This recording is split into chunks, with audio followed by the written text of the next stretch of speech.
입니다. 우리 하나님께 영광의 박수 올려드리겠습니다.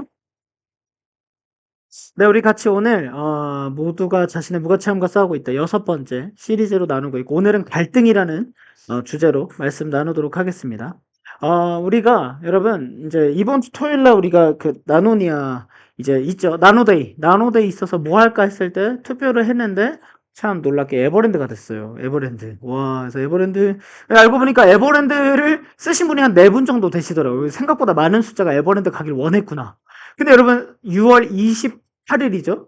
27일 7월 바로 그러니까 여름에 에버랜드 가자 이런 놀라운 발상에 어찌됐든 저희는 뭐 또 제비 뽑기도 하나님의 뜻이라고 믿기 때문에 했고 가게 되는데 자 에버랜드 가는데 여러분 저는 여러분들에게 조금 질문하고 싶어요. 여러분 너무 덥고 너무 뜨거울 수 있으니까 에버랜드 너무 좋지만 워터파크 캐리비안 베이 가는 건 어떤지 여러분 생각을 해보세요. 일단은 장단점이 있습니다. 에버랜드는 동물원도 있고 카페도 있고 이렇죠.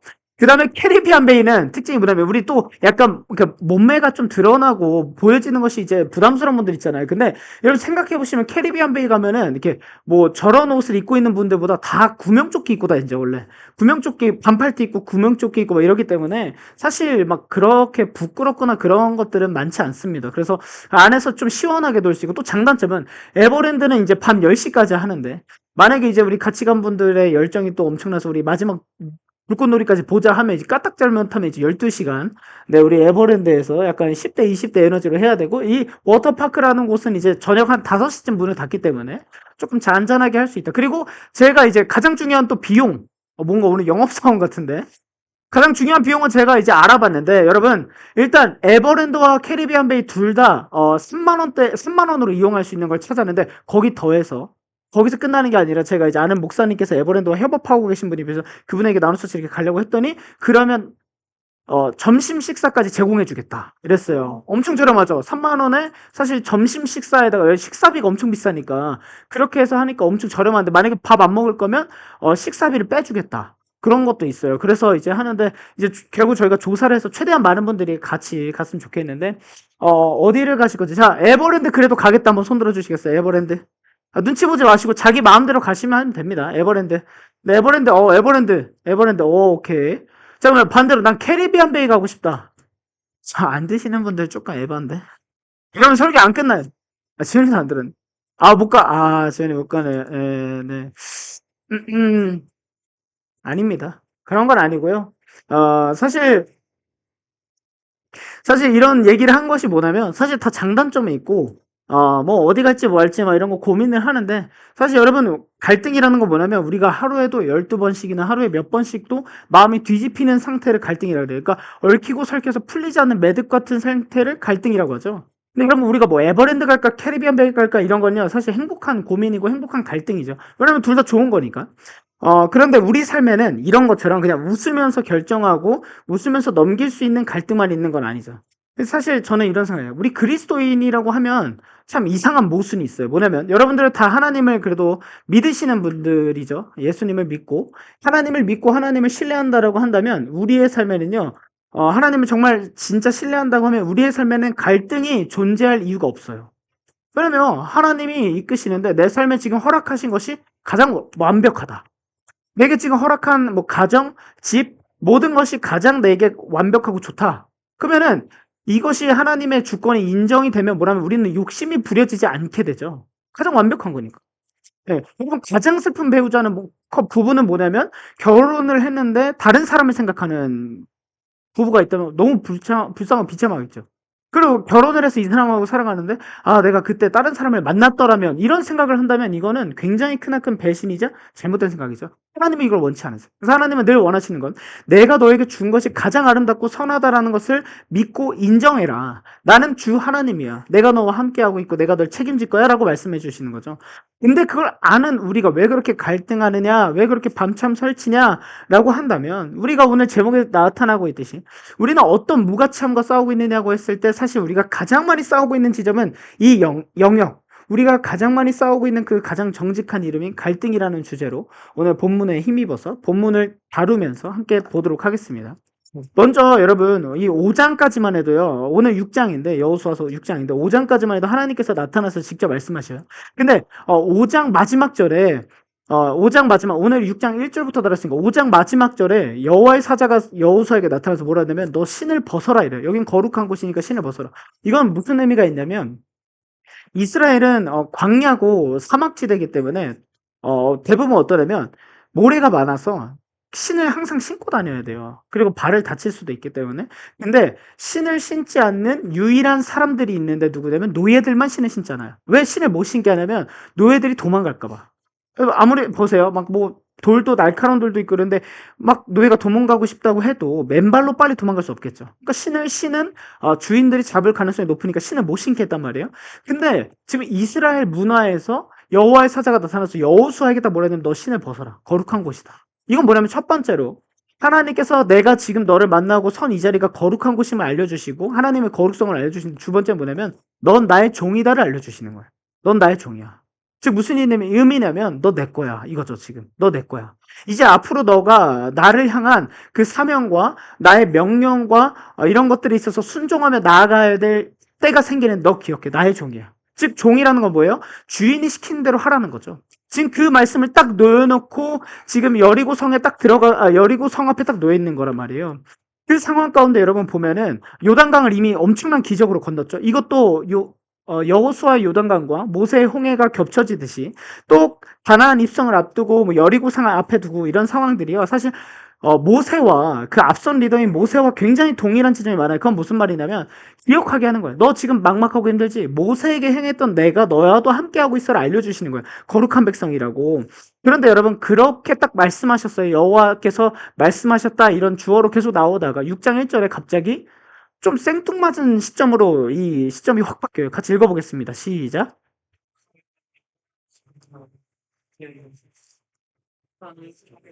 자, 벌써 말씀드렸다시피 5장 내내 하나님께서 할례 행해라, 나의 백성이다, 뭐 신을 벗어라 이렇게 하나님께서 계속 말씀하시는데 갑자기 6장 1절에 주어가 여리고 성은 딱 나와요. 그러니까 지금 뭐냐면 영화 보다가 갑자기 이게 무슨 장면이지 싶을 정도로 시점이 확 바뀐 거예요.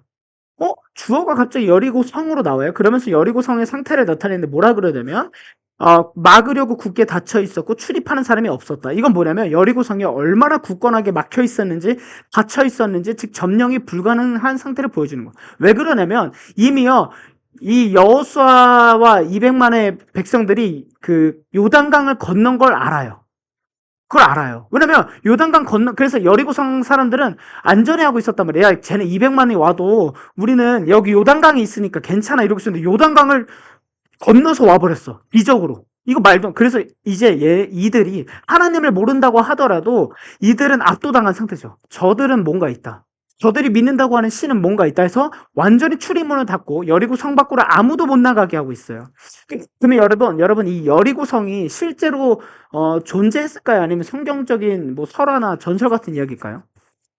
우리는 성경이 실제라고 믿고 있죠. 이 여리고 성은 실제로 있는 땅이에요. 영어로 보면은 여러분 그 옛날에 레슬링 좋아하시는 분들 알지 모르는데 그리고 영어 이름 중에 제리코라고 아세요? 제리코? 제리코 막 이렇게 쓰잖아요. 그 여리고성이 제리코예요, 영어로. 근데 이 여리고성은요, 실제로 2023년도에 텔 에스 술탄이라는 이름으로 유네스코에 등재가 되는데 무슨 의미로 등재가 되냐면 세계에서 가장 오래된 요새화된 도시로 지정이 됐어요. 기원전 9000년경에 시작된 도시예요. 그러니까 가장 오래된 도시예요. 즉 농사가 시작되기도 전에 요새화가 됐다는 거 뭐냐면 이 성벽을 치고 이 사람들이 이 성벽 안에서 살기 시작했던 첫 번째 도시예요. 엄청 오래된 역사. 그러면 9,000년 막 이런 엄청 오래되다 보니까 그 시간이 지날수록 이 성은 더 단단해졌고 견고해지고 더 높아졌겠죠. 면적이요. 성이 축구장 8개 정도의 면적이에요. 이건 무슨 의미냐면 밖에 나가지 않아도 살아요. 안에서 농사 짓고도 충분히 먹고 살 수 있고 이 여리고 성 안에는 어떠냐면 물도 풍부하고 자원이 풍부해서 이 무슨 의미냐면 이스라엘 백성들이 쳐들어와도 우리는 절대 한 명도 나가지 않고 이 성 안에서 버티면 우리가 이긴다고 생각을 하는 거예요. 왜 그러냐면 여러분 오늘날 우리가 생각하는 전쟁이랑 완전 달라요. 무슨 의미냐면 지금 성을 넘어서 이기는 공성 전쟁이라고 하는데 이 성을 뚫고 싸우는 전쟁은 몇 달, 몇 개월, 몇 년이 걸리는 거예요. 그 비슷한 시대에 있었던 이집트 정예군이 이제 성을 하나 점령했을 때 7개월이 걸렸대요. 그러니까 여러분 이 성벽과 싸우는 전쟁은 어떻게 하냐면 일단은요 포위를 해서 어떤 식량품도 갈 수 없게끔 한 다음에 말라 죽이든가 아니면 성을 넘거나 성벽을 뚫어서 전쟁을 해야 되는데 우리나라도 옛날에 뭐 태조왕건 이런 거 막 정군 공격하라 하거나 그 조인성 나오는 그 안시성 이런 거 보면은 막 뭐 모래 쌓아가지고 그게 실제 이야기란 말이에요. 근데 보세요. 이스라엘 백성들이 전투 민족도 아니고 또 하나 중요한 거 뭐냐면 광야에서 40년 있었잖아요. 그러니까 전쟁 경험도 없죠. 노예였기만 하죠. 그 다음에 어떤 기술도 없어요. 경험도 없는데 어떻게 여리고성이라는 그 당시에 가장 견고한 성을 뚫고 이길 수 있겠어요. 그러니까 무슨 말이냐면 이 전쟁은 처음부터 이스라엘의 군사력으로 설명이 안 되는 전쟁이었던 거예요. 이런 상황 앞에 일단은 놓여 있는 거예요. 근데 여러분 우리에게 이런 상황은 뭘까요? 우리 눈앞에도 여러분 눈앞에도 이 여리고성처럼 내가 절대 깨부술 수 없는 성벽과 같고 철벽과 같은 그 현실이 놓여 있는 상황이 있을 수도 있어요. 이건 절대 안 바뀔 거야. 절대 변하지 않을 거야. 이 사람은 절대 죽었다 깨어나도 변하지 않아. 그러니까 우리 이런 얘기하죠. 비성경적인 말인데 사람 안 변해. 이런 말들. 교회 다니는 사람들이 이 말 진짜 많이 해요. 사람 안 변해요. 그렇죠? 여러분 근데 그거 무조건 비성경적이에요. 하나님 말씀하셨잖아요. 복음의 능력이 있어서 변화시킬 수 있다. 여러분 사람 안 변해요 하면서 자신을 보세요. 저부터 변화됐잖아요. 여러분들도 다 변화된 사람들이잖아요. 우리는 모두 다 하나님 변화시킬 수 있습니다. 그런데 여러분 중요한 건 뭐냐면 그 사람들이 안 변한다고 하는 건 뭐냐면 여전히 그 사람이 자기의 주도권과 자기 인생의 욕심과 고집과 아집을 내려놓지 못하면 우리가 보기에 그 사람은 평생 안 변하는 것처럼 보일 수 있어요. 내려놓고 진짜 하나님을 믿고 하나님을 섬기며 나아간다면 하나님 우리를 바꾸신단 말이에요. 근데 여러분 이런 상황 가운데 하나님께서는 이 여리고성의 단단한 모습을 갑자기 시점을 딱 바꿔서 딱 보여주세요. 여리고성을. 그런 다음에 2절에 갑자기 한 절 차인데 2절에 또 어떻게 등장하냐면 같이 읽어보겠습니다. 시작.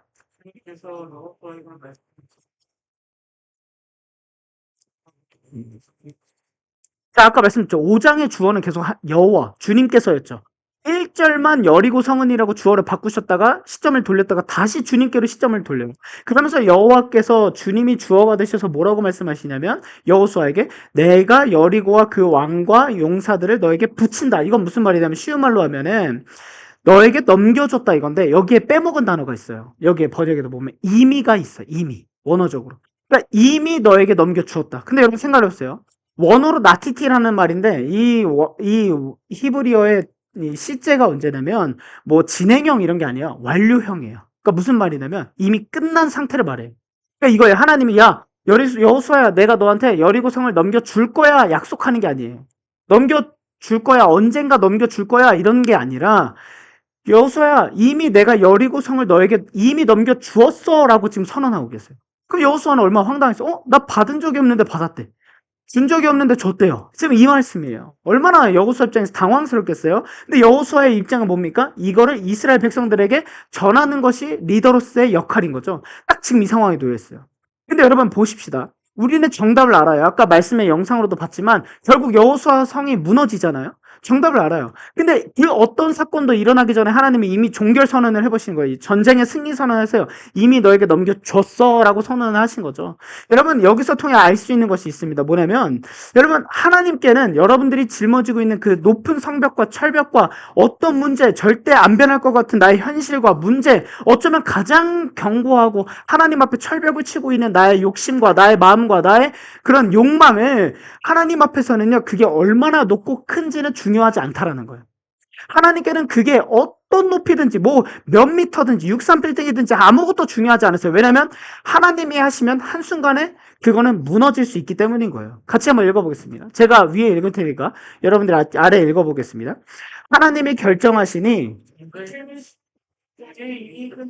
아멘이십니까? 네. 여러분 어쩌면 여러분들의 인생에 있어서 고민하는 영역, 갈등하는 영역이 있다면 하나님께는요 이 문제와 이 싸움은 이미 종결된 사건일 수 있어요.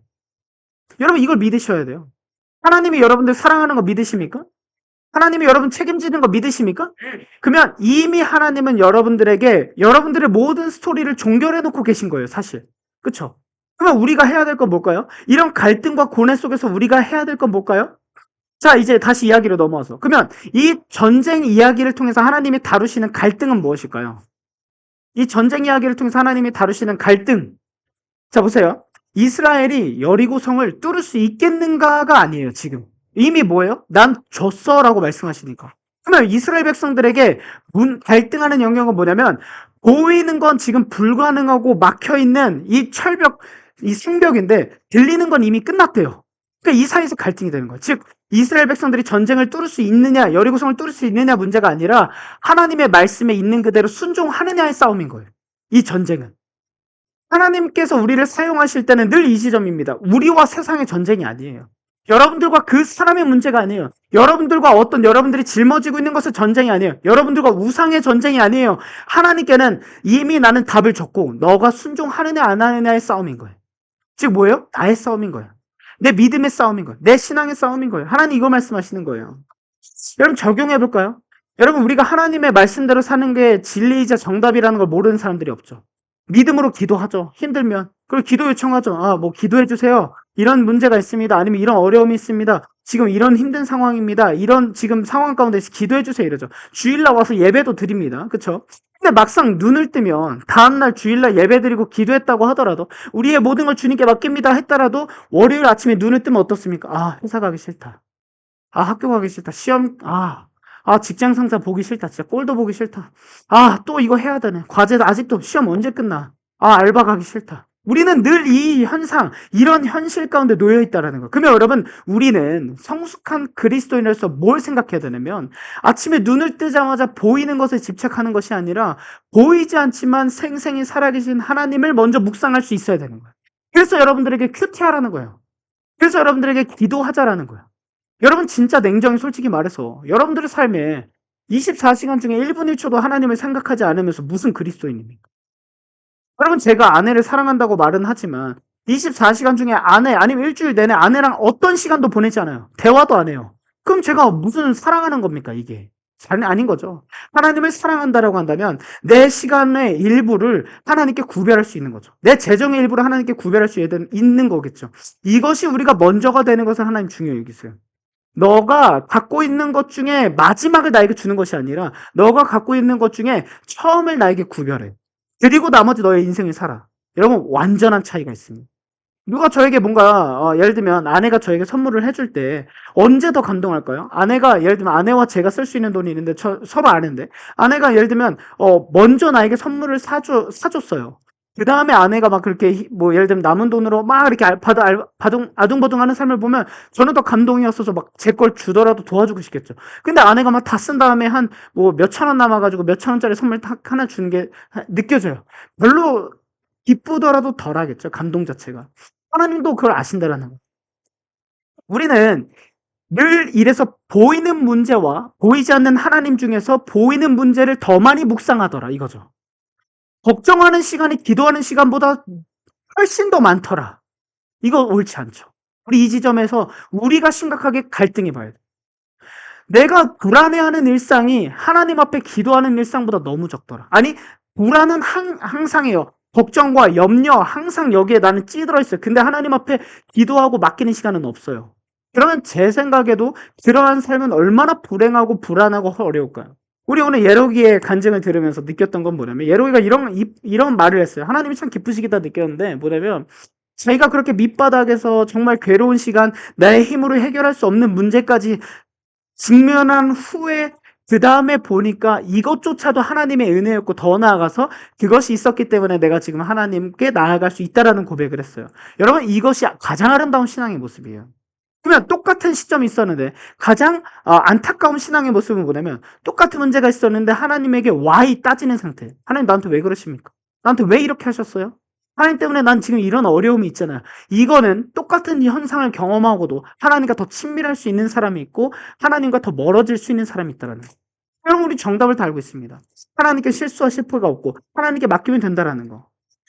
믿는다고 하면서 여러분 여전히 내가 이 벽 앞에 무너지고 실패하고 좌절하고 있다면 우리는 이 지점에서 좋은 의미로 신앙의 의미로 갈등해 보시길 주님의 이름으로 축복합니다. 그러면 여러분 딱 이거 잘 생각해 보세요. 우리 생각에 어떤 갈등이 딱 침입해요. 내가 하나님 말씀대로 예를 들면 뭘 결정을 했다고 합시다. 내가 그래도 교회 행사 다 참여하고 더 적극적으로 모이기에 힘써야지 성경 말씀대로 딱 생각을 했는데 갑자기 갈등이 침입해. 근데 친구들하고 이번 주 토요일 날 놀기로 했는데 아니면 친구가 갑자기 놀자고 연락이 왔는데 근데 뭔가 안 가면 좀 그럴 것 같아. 막 이런 생각이 들어요. 갈등이 딱 침입을 해요. 그때 하나님은 어떻게 하실까요? 하나님의 방법은 여러분들을 굳이 설득하지 않아요. 야, 그 설득은 제가 하죠. 승희야, 해야지. 너 뭐하니? 승희야, 가자. 이런 식으로 꼬시는 건 제가 하죠. 하나님은요, 여러분을 설득하지 않았어요. 왜 하나님이 여러분을 설득하지 않을까요? 이미 정답을 준 다음에 딱 여러분들의 그 순종의 태도를 보시는 거예요. 여러분, 신이 여러분들의 한 사람 한 사람 설득할 정도로 한가로운 분 아니죠. 하나님이신데. 그 하나님께서는요, 딱 그 여러분들에게 고민 가운데 갈등이 침입하는 걸 딱 아시고는 어떻게 하시면 하나님 기다리세요. 너가 어떤 결정을 하는가? 알고 계신 거죠. 너가 어떤 걸 선택할래? 나니 이거니? 하나님 이거 다 보고 계시죠. 하나님 이걸 다 생각하고 계시는 거예요. 그래서 여러분 여기서 순종에 대한 첫 번째 포인트 나누도록 하겠습니다. 순종은 뭐냐면 순종은 보이는 것을 따르는 것이 아니라 믿음의 영역이라는 거예요. 이래서 순종이 어려운 겁니다. 순종이 쉽다라고 말을 한다면 그건 뭐냐면 너무나도 쉬운 문제인 거예요. 그냥 야 엄마가 시키는 거 정도 야 저기 가서 물 좀 한 잔 갖고 와. 이 정도 순종했다고 할 수 없죠. 순종은 어려우니까 순종이에요. 그래서 괴롭고 때로는 어렵고 힘든 건데 따라가야 되는 거예요. 왜? 우리는 이 영역에서 하나님 되심, 하나님의 일하심이 가장 완전하다고 믿기 때문인 거죠. 그럼 지금 이스라엘 백성들도 이런 지점에 놓여 있는 거예요. 야, 내가 이 성을 너에게 줄 거야라고 약속을 한다면 하나님이 요구하시는, 하나님이 원하시는 내 말에 따라와라고 하시는 요청하는 지점은 어떤 지점일까 함께 살펴보겠습니다. 3절입니다. 읽어보겠습니다. 시작. 너희 가운데서 할 수 있는 모든 사람 자, 지금 하나님께서 말씀하시는 건 말도 안 되는 얘기를 또 하세요. 우리 하나님께서. 자, 봅시다. 전쟁이면 일단 싸울 준비를 해라. 뭐 예를 들면 사다리를 만들어라. 이런 걸 하셔야 되는데 갑자기 너희 중에 전투할 수 있는 사람은 6일 동안 성벽을 돌아. 말도 안 되는 얘기를 하세요. 하나님. 진짜. 그렇지 않아요? 하나님은 늘 우리에게 진짜 생각지도 못한 말도 안 되는 작전을 지시하세요. 아니 전쟁할 수 있는 사람은 일단 매일 한 바퀴씩 성을 돌아. 이게 무슨 말입니까? 차라리 야 성을 포위해 라고 한다면 이해가 돼요. 그쵸? 야 그 성벽 포위해 전쟁해야 되니까 씨를 말려 이해가 됩니다. 근데 여러분 보세요. 그 이후에 3절에서 5절까지 하나님의 명령이 있는데 뭐냐면 7 제사장이 나팔을 들고 법궤 앞을 걸으며 이 7일째 7바퀴를 돌고 소리를 지르면 성벽이 무너진다라고 말씀해 주세요. 하나님이 이걸 여호수아에게 말씀하세요. 근데 여러분 여기서 반복되는 숫자가 있어요. 뭘까요? 7. 우리 여러분 이제 뭐 저도 해보진 않았지만 이거 뭐 떼르링 이런 거 하면은 카지노에 가면 777 이런 게 제일 좋은 거 아니에요?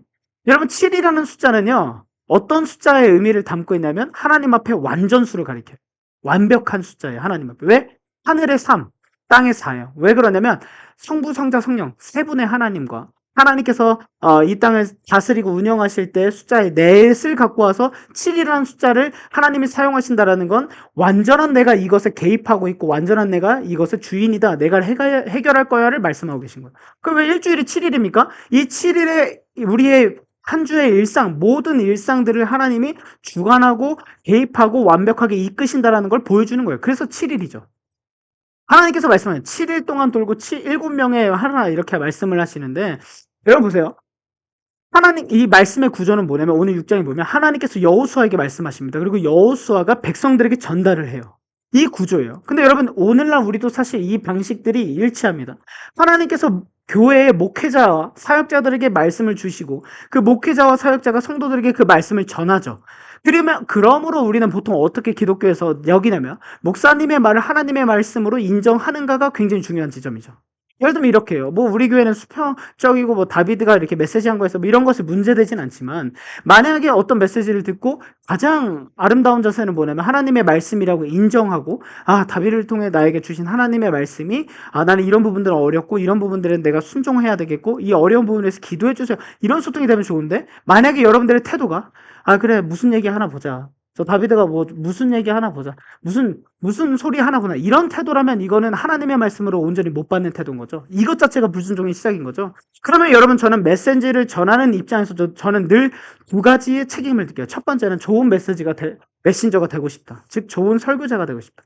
설교를 잘해서 여러분들이 더 잘 듣고 여러분들의 삶으로 이어지도록 저는 좋은 설교자가 되고 싶어요. 근데 두 번째가 핵심인데 뭐냐면 하나님의 말씀을 있는 그대로 더하거나 빼지도 않고 훼손하지 않고 전하고 싶다. 저는 이 열정이 있어요. 그래서 저는 제 나름대로 제가 뭐 설교를 준비함에 있어서 저의 열정을 갖고 준비하는 게 뭐냐면 저는 같은 본문을 갖고도 제가 좋아하고 성경 그런 쪽으로 탁월한 목사님들의 설교를 뭐 3-4편 정도 들어보기도 하고 많으면 10편도 한 주에 듣고 뭐 다양한 책과 주석들을 분석하면서 최대한 있는 그대로의 말씀을 잘 전달하고 싶은 마음이 있어요.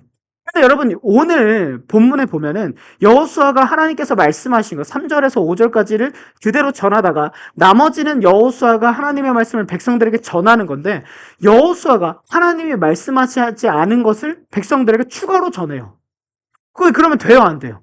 하나님이 전한 것만 전해야 되잖아요. 근데 여호수아가요, 하나님이 말씀하지도 않은 거를 백성들에게 너네 이렇게 해 하고 첨언해요. 추가를 해요. 그게 뭐냐면 10절입니다. 같이 읽어보겠습니다. 시작.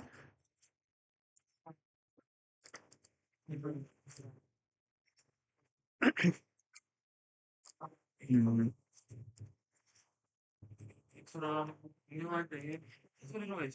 아니, 이거 좀 익숙하죠?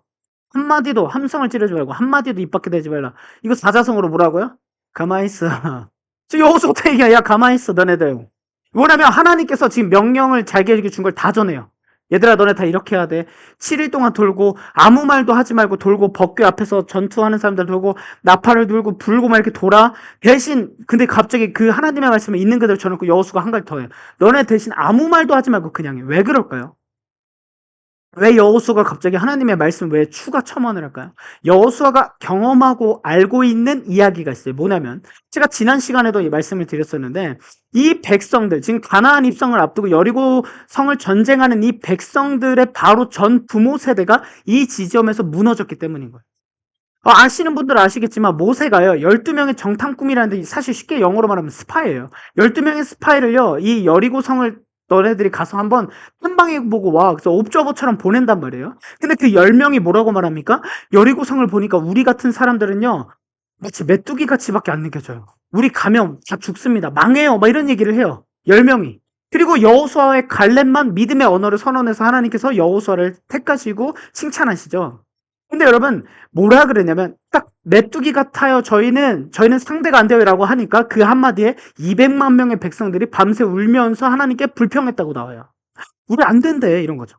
여러분 교회 안에서는요 우리는 보이는 대로만 살아가지 않은 사람이죠. 누군가 믿음의 언어를 던지거나 믿음의 용기와 우리가 믿음을 딱 선언을 했을 때 한두 명이요 야 그건 안 돼 계산해봐 현실적으로 봐 이런 얘기가 자꾸 나온다면 어떻게 되냐면 그 공동체나 그 말들은요 한순간에 눈물과 슬픔과 불평으로 바뀌어버릴 수 있어요. 근데 이걸 조심해야 되는 이유가 뭐냐면 이렇게 불평한 백성들을 40년 광야에서 하나님께서 40년을 돌리시면서 불평한 부모 세대를 다 그 40년 동안 광야에서 다 보내시죠. 그러니까 불평한 세대는 들어가지 못하게 하시는 거예요, 하나님께서. 그래서 여호수아가 이걸 알았기 때문에 이 백성들은 너희 부모가 여기서 다 죽는 거 봤잖아, 불평해서. 그러니까 아무도 불평하지 말고 입 닫고 가만히 그냥 돌아라고 첨언한 거예요. 더한 거예요. 리더로서 여호수아가 그 말씀을 전한 거죠. 이 세대를 위해서. 여러분 공동체를 무너뜨리는 건 다수가 늘 아니었어. 뭐냐면 불평으로 입을 맞추는 소수의 몇 명의 목소리예요. 여러분 대형 교회가 무너지는 것도요. 그 대형 교회 안에서 뭐 목회자와 뭐 장로님들의 갈등이든 몇 명이든 어떤 부서의 누구든 대부분 소수가 목소리를 크게 내기 시작하면서 다수나 그 리더십과 부딪히거나 싸우기 시작하면서 이 공동체가 훼손이 되는 경우가 많습니다. 여러분 대부분 그래요. 여러분 막 교회 신앙생활 해보면 대부분 좋은데 사실 몇 명 때문에 힘든 경우가 많죠. 만약에 여러분 우리 교회 예를 들면 지금 30명이라고 하는데 우리 교회 말고 기성교회든 여러분들이 다녔던 교회에서 관계 어려움이 있었다면 그게 소수지 예를 들면 다수가 다 문제가 된다면 그거는 좀 고민해 봐야 될 수도 있죠. 그건 뭐냐면 내가 잘못했나? 이런 생각을 해볼 수도 있는데 만약에 소수가 그렇다면 뭐라면 다 좋은데 몇 명 때문에 내가 힘들다라는 거예요. 근데 여러분 그 사람들끼리 입을 맞추고 목소리를 내기 시작하고 불만을 한다면 어떻게 되냐면 200만이 되는 공동체라도 무너질 수 있기 때문에 하나님께서는 여호수아를 통해서 모두 다 셧업 마우스 하게 된 거죠. 조용해, 너네. 아무도. 그러니까 왜냐면 이해가 안 되잖아요. 어떻게 전쟁인데 그냥 돌라고 합니까? 여러분, 우리 갑자기 하나님께서 기도하는데 우리에게 나누쳐지게 내가 너의 천안에 세웠고 이 교회를 통해서 천안에 20만 명의 청년들을 구원해낼 거야. 이런 감동을 주셨어요. 하나님 어떻게 할까요? 저희가 뭐 나가서 노방전도를 할까요? 전도할까요? 막 더 기도를 열심히 할까요? 그랬는데 하나님이 갑자기 아니야. 너네는 천안 신부동을 신세계백화점부터 해서 매일 한 바퀴씩 돌아. 근데 돌아. 그래. 약간, 우리가 뭐, 그럼 조끼라도 입을까요? 나무 차치인 거 알아야죠. 아니야. 그것도 하지만 그냥 돌아. 그냥 돌아요. 이게 무슨 의미가 있겠냐고요. 그러니까, 우리가 생각했을 때는 말이 안 되는 거잖아요. 근데 하나님은 이 안에서 받으시는 것이 있었어요. 그게 뭐냐면, 이 도는 말도 안 되는 행위를 통해서 첫 번째로 하나님은 예배를 받으셨어요. 뭐냐면, 보세요. 이 백성들이 나와 있다시피 나팔을 불으면서 돌았잖아요. 근데 제사장들이 7명이 7나팔을 불고 들었을 때 이 나팔은요 전쟁 나팔이 아니에요. 예배를 하는 양각 나팔이었어요. 하나님을 찬양하는 나팔이었어요. 그러니까 백성들이 전쟁하라고 하면서 전군 공격하라가 아니라 찬양하는 나팔을 들으면서 백성들이 말은 하지 않지만 그 찬양에 맞춰서 찬양과 경배를 하면서 돌았던 거예요. 매일매일. 지금 하나님은 그 전쟁 같은 말도 안 되는 상황 가운데서 하나님이 받고자 하시는 건 뭐라고? 예배인 거예요.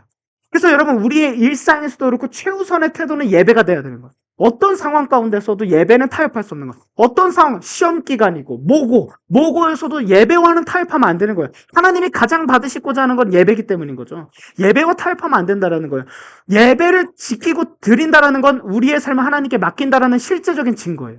예배를 안 지키면서 내가 하나님께 맡깁니다. 이건 말이 안 되는 거죠. 이건 잘못된 거죠. 우리의 일상이, 우리의 삶이 다 드러나고 증거되게 되어 있어요. 우리 아까 예로의 간증을 들으면서 일상에 감사하게 됐다라는 고백을 들으면서 저도 돌이키고 와 그치 일상에 감사하는 게 참 소중한 거죠. 예로기는 그런 거죠. 내가 오늘 하루의 삶을 계획하고 어떻게 할지 나를 컨트롤하는 것 자체가 너무 감사하대.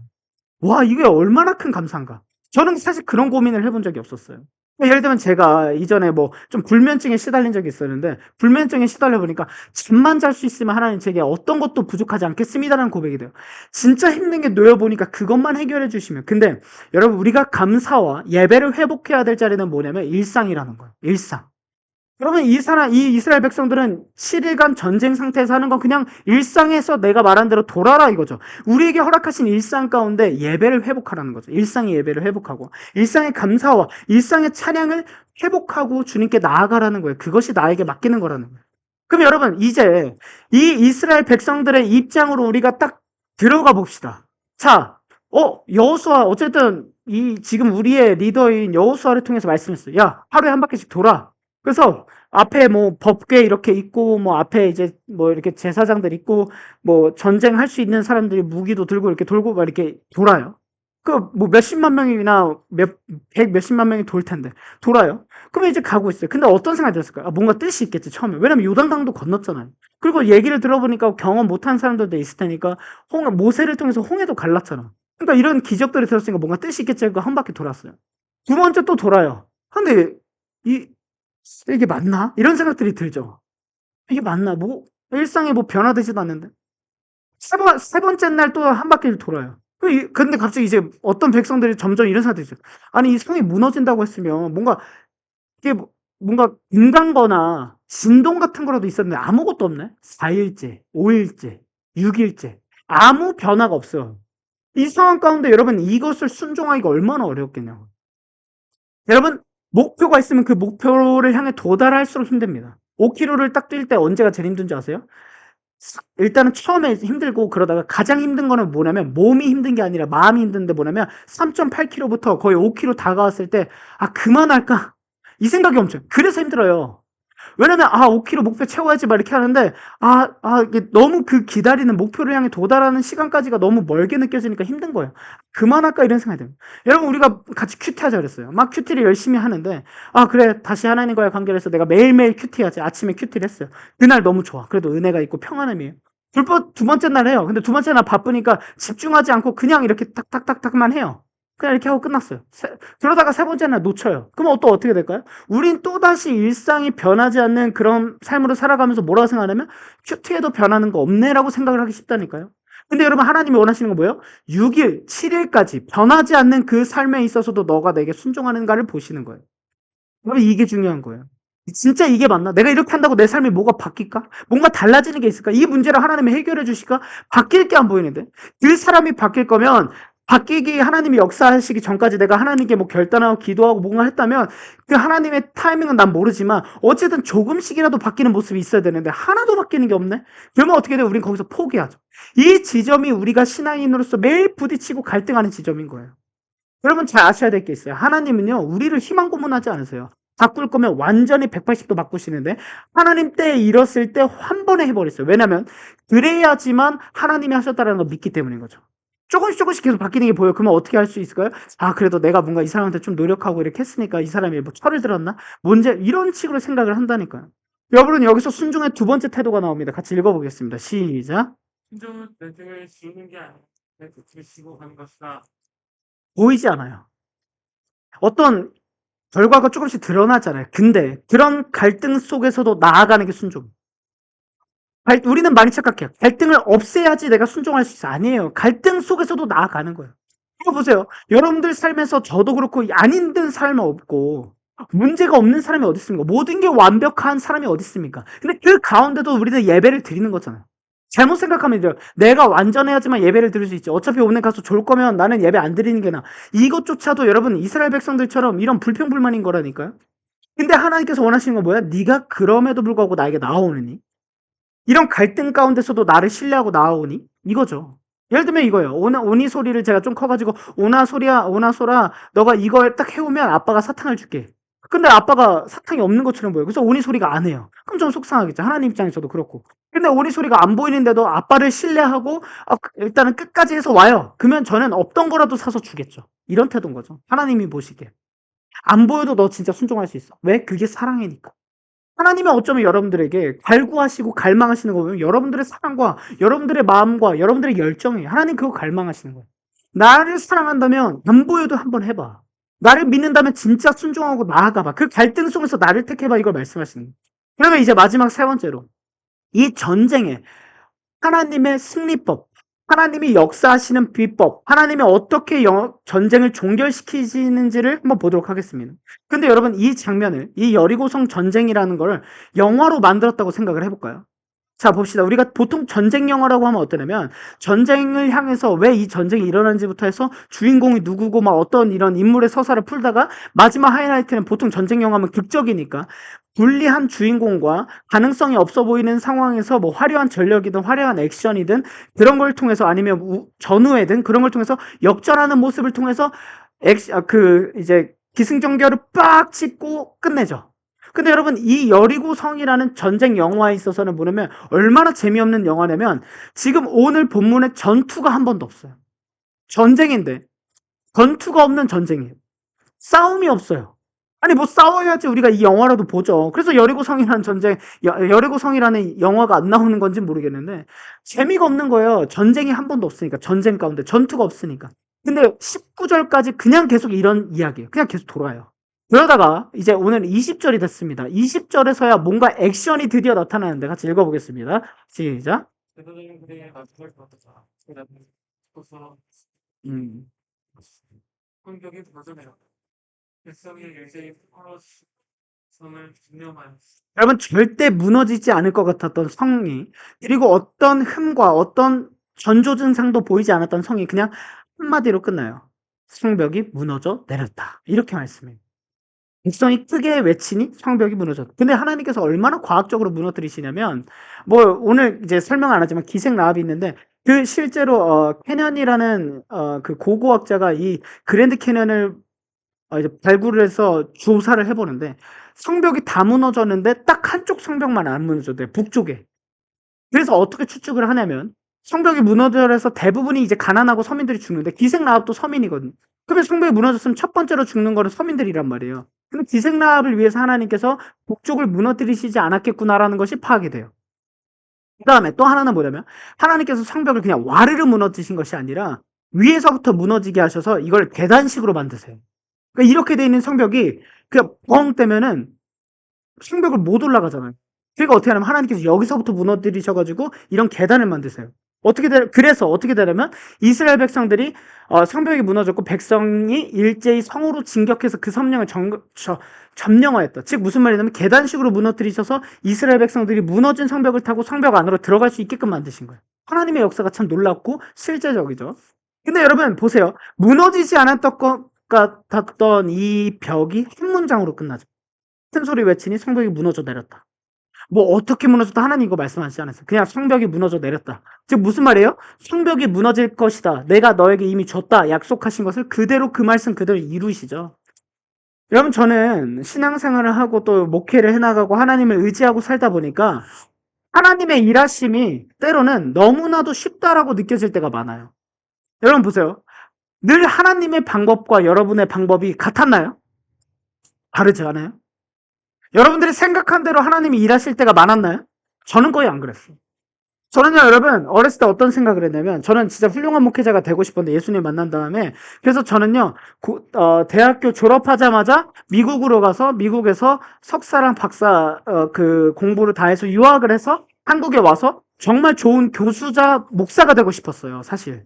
근데 하나님께서 저를 갑자기 음악을 하게 하셨어요. 그러니까 처음에 만난 그 청소년 애들이 워낙 말씀이나 이런 거 관심도 없고 어떤 강사가 와도 안 듣는 애들, 막 소년원 가는 애들이니까. 근데 걔네가 음악 앞에서는 반응하는 걸 보고 음악이 힘이 있구나 해서 저도 실용음악 학원을 다니면서 애들을 위해서 나도 뭔가 해봐야겠다. 실용음악 학원을 다니면서 만든 노래가 CCM 대회를 대상을 받고 막 홍대가요제 금상을 받아서 갑자기 음악 생각이 시작했던 거예요. 저는 의도하지 않았어요. 그냥 노래를 만들어서 애들을 나도 섬겨봐야지 했는데 하나님이 이렇게 계셔서 지금 유학파가 아니라 그냥 래퍼이자 목사로 살아가고 있죠. 그러니까 또 감사한 건 하나님께서 어쨌든 그걸로 사용해 주셔서 외국도 많이 나가고 이런 삶을 살고 있는데 즉 내가 계획하고 생각했던 삶과 하나님은 동일하지 않으시다니까요. 여러분들은 다 아시죠? 다비드는 계획적이지 않아. 완전한 대문자 피야. 맞죠? 아까 예로기가 이제 이틀 전에 자기네 이거 받았다 해서 이틀 전에 써가지고 토요일 하루 종일 썼다 하니까 지식이가 위로해줬어요. 그래도 다비드가 이틀 전이면 빨리 말해줬네. 야, 너 오다가 말했을 수도 있어, 다비드라면. 근데 나도 뭔가 그럴 수도 있어. 그럴 수도 있겠다 생각도 들어요. 근데 여러분, 저는요, 사실 어렸을 때, 나름대로 계획적이었던 게 뭐냐면, 저의 커리어와 저의 성공을 위해서 저는요, 중학교 때부터 10년, 5년, 3년, 그리고 매일의 계획을 다 세웠었어요. 완전히 계획이라는 게 없었던 사람이 아니에요. 근데 제가 물론 성향도 그렇지만 계획적이지 않게 된 이유는 뭐냐면, 나의 계획과 하나님의 계획은 늘 다르더라고. 그러면 가장 쉬운 방법은 뭐냐면 내 계획으로 하나님을 맞추려고 하기보다 그냥 주시는 대로 따르자. 이게 가장 선명해졌어요. 그러다 보니까 너무 그러다 보니까 또 계획이 완전히 사라져가지고 여러분들 힘드실 수는 있는데. 네. 근데 여러분 보세요. 하나님이 일하시면 너무나도 쉽게 일하신다. 가장 대표적인 게 뭐냐면 예화로 또 우리 교회 다 아시니까 예화를 드리면 사실 우리 제이팍 은지 부부가 있죠. 7년을 교회를 안 다니셨죠. 못 나가고 상처 때문에 어려웠죠. 우리 간증을 했었으니까. 근데 하나님의 때에 하나님이 딱 문을 여시고 두드리시니까 그냥 저랑 갑자기 만나서 커피 한 잔 마셨어요. 그런데 그냥 교회에 왔고 그날 등록을 해버렸어요. 사실 제가 가끔씩 한 번씩 생각을 해도 이건 기적과 같아요. 그쵸? 이렇게 여러분 7년이라는 세월 동안 만약에 교회 나가지 못한다면 그 벽이 얼마나 컸었겠어요. 하나님께서 일하시고 드디어 이제 하나님 타이밍이 되니까 그냥 커피 한 방으로 시작을 해서 카톡 하나로 시작해서 일사천리로 하나님 그냥 그 성벽을 무너져 내리게 하세요. 우리 교회 그런 분들이 많으시죠. 단편적인 예화고 그렇지만 그분들 외에도 오랜 신앙생활 안 했거나 못하고 있던 분들이 하나님께서 시작하게 하시니까 너무나도 쉽게 열어버리시는 경우가 있어요. 그리고 여러분 또 가장 여러분들이 친숙한 경우는 뭐냐면 우리 나노스테이 전에 공생 공간에서 예배를 드렸을 때죠. 네, 3월에서 1월까지 예배를 드렸는데 갑자기 건물주가 그래서 여기 보시면 여기 누워 있는 분이 그 유채윤 유소피아라고 이제 임신 상태여가지고 이렇게 누워서 예배를 드리고 네 우리가 예배는 지키자 해서 만사까지 이렇게 예배를 드리고 저기서 이렇게 예배를 드렸죠. 와 매주 완전히 주일만 빌리니까 음향부터 세팅을 다 해야 됐었고 그런 상황이었는데 근데 여러분 갑자기 건물주가 1월까지만 사용할 수 있다고 12월에 연락이 오니까 당장 우리 어떡하지? 어떡하지? 이거 빨리 알아봐야 돼. 그래서 천안에 막 공유 공간, 공연장 다 알아봤는데 돈이 너무 비싸고 막 예를 들면 주일만 빌리는데 막 48만 원 달라 그러고 막 이런 말도 안 되는 상황. 어떡하지 했더니 하나님께서 연결해 주셔서 천안에 펀스테이가 있는데 그분에게 주일날만 빌리려고 했더니 주일날만 빌려도 48만 원이에요. 그래서 그럼 어렵겠네요 하고 끊었는데 아니면 여기는 인수하세요. 그래서 저희가 돈이 없어요. 청년들밖에 없어서 그랬더니 아니 인수하시는데 50만 원이에요. 그래서 예? 주일날만 빌리는데 48만 원인데 인수하는데 월세가 50이라고요? 그러니까 근데 이분들이 나한테 교회 다닌다 그랬거든. 그래서 속으로 이분들이 좀 사기를 치시는 분들인가. 근데 알고 보니까 여기 월세가 50만 원이었던 거죠. 그래서 그분들하고 얘기하고 막 교회 여러분들하고 막 소통하고 이러다가 이제 만나보니까 결국 필요한 돈은 1,000만 원이었어요. 왜? 권리금이 500만 원이 들었고 보증금 500만 원이 필요했어요. 근데 감사하게 우리 교단에서 지원을 해주셔가지고 보증금 500만 원을 받아서 보증금 500 냈는데 권리금 500만 원. 제가 그분들에게 깎아보려고 연락을 했는데 그분들도 어렵대. 근데 제가 기도하는데 이런 마음이죠. 야, 네 힘으로 사람의 힘으로 깎으려고 하지 말고 이거를 나에게 달라고 기도해봐. 그래서 기도하기 시작을 하니까 하나님께서 많은 방법들로 많은 사람들로 하나님께서 채우셨어요. 그래서 딱 500만 원 권리금을 딱 냈을 때 나노처치 재정이 딱 0이었어요. 하나님 이걸 통해서 뭘 말씀하시는 거 보여주시는 거죠. 야, 네가 하는 거 아니야. 내가 하는 거야. 이 교회 주인 나하고 필요하면 내가 인도해. 근데 여러분 지금 요즘에 사실 이제 어제 이제 우리 제이팍과 이렇게 보이스카우트 같이 아침 런닝을 하는데 우리 제이팍이 이런 얘기를 했어요. 우리 나노처치로 올라오는 계단은 천국의 계단과 같다. 저는 이게 엄청난 펀치라인이라 생각해요. 두 가지 의미가 있어요. 첫 번째, 헬스장 가면 제일 힘든 그 천국의 계단처럼. 네, 진짜 힘든데? 이런 생각을 하는 천국이에요. 특히 이제 가끔 세션을 위해서 기타와 그 무거운 걸 짊어지면은 와, 그래서 저는 또 한편으로 수아가 이 우리 지식이가 워낙 남자다워가지고 수아를 안고 올라오게 아린이를 안고 올라오게 수아에게 맡기죠. 그 수아가 진짜 1층부터 아린이를 안고 올라오는데 야 이거는 내가 생각해도 힘들 것 같은데 야 진짜 저거는 승남자다. 야 아니 저도 안 그러니까. 근데 그런 생각을 하고 있는데 점점 얘기가 나오는 게 뭐냐면 또 우리 가정, 우리 교회 안에서도 가정들도 있고 점점 이제 아기를 이제 준비하시는 부부들도 있고 우리 가정에 우리 교회만 5가정이 있고 또 지금 전도 대상자가 초등학생 2아이를 둔 어머니도 있고 그러니까 그런 분들도 있고 하다 보니까 또 공간도 협소해지고 이러다 보니까 야 이거 좀 공간이 이게 좀 더 필요하겠구나. 예. 그리고 이제 여러분들은 그래도 배려하는 마음이 있어서 애기들이 떠들어도 괜찮지만 오히려 애기들이 울고 하면은 사실 제일 힘든 건 그 부모들이란 말이에요. 민폐 끼친다는 생각에. 그러니까 그 부모들도 힘들어하고 하다 보니까 이거 진짜 점점 이 장소도 협소해지고 어떻게 해야 되나. 또 앞으로 이제 주일학교 교육도 해야 되고 뭐 자라가면은 이제 어떤 뭔가 예배 안에서 공간 소그룹도 필요하고 뭐 이러다 보니까 이거 지금보다 어쩌면 더 큰 공간이 필요한가 이런 고민들이 드는 거죠. 그러면 이 문제 앞에서 딱 우리가 해야 될 건 뭘까요?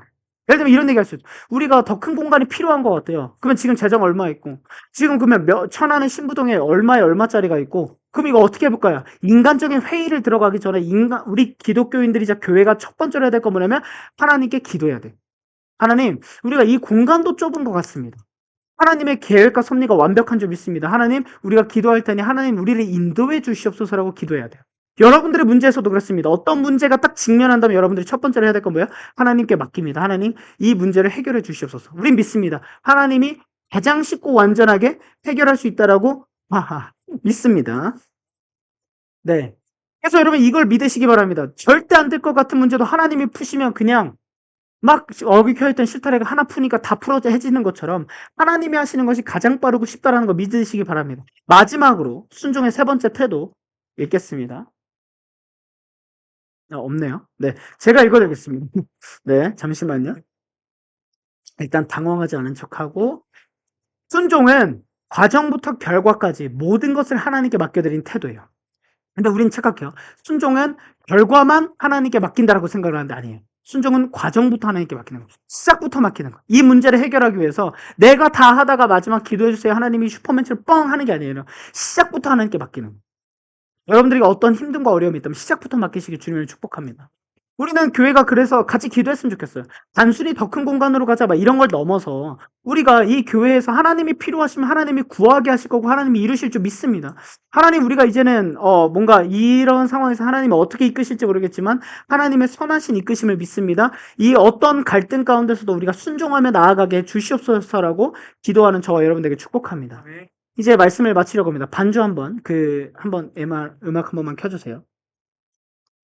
자, 오늘로 여호수아의 이야기를 마치기 때문에 여호수아서 1장 1절에 보면은 네. PPT 한 번만 넘겨주세요. 자, 주님의 종 모세가 죽은 뒤에 나와 있죠. 이것만 한 번만 잘 봐주세요, 여러분.